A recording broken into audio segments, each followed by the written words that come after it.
Samtang 22 ka mga pamilya sa barangay Nangagimbal, ginpang bakwit matapos naguba sang balod ang ilang mga balay.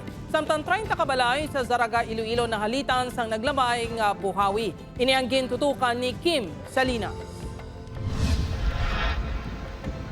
Ginpang bakwit ang 67 ka mga individual nga nagabugos sa 22 ka mga pamilya matapos nalusod ang ilang mga balay sa coastal area sa barangay Nangagimbal, Iloilo bangod sang mabaskog nga balod Sabado sang hapon.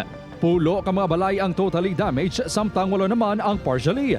Temporaryo nga nagapuyo ang mga evacuee sa District Health Center kag sa nga integrated school.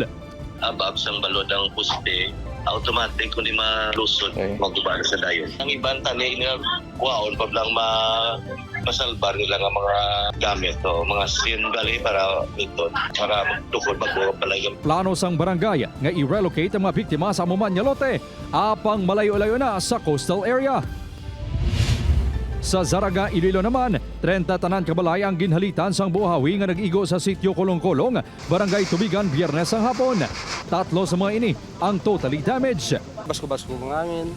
Tapos nakita namon wala na daw hawan na. Kusog sa asin kusog do pilam na kami pero asin din nga kwat agad yung mga poste, hugot gid.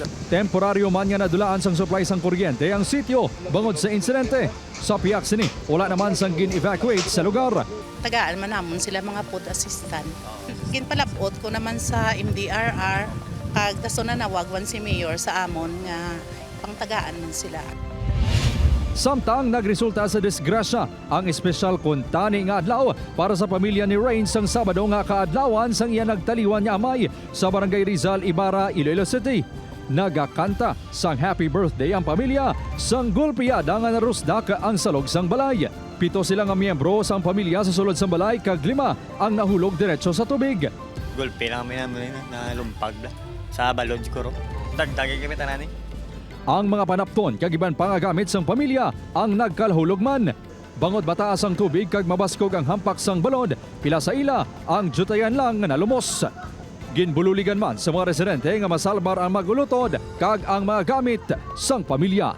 Upod kay Hans Desierto, Kim Salinas, 1 Western Visayas.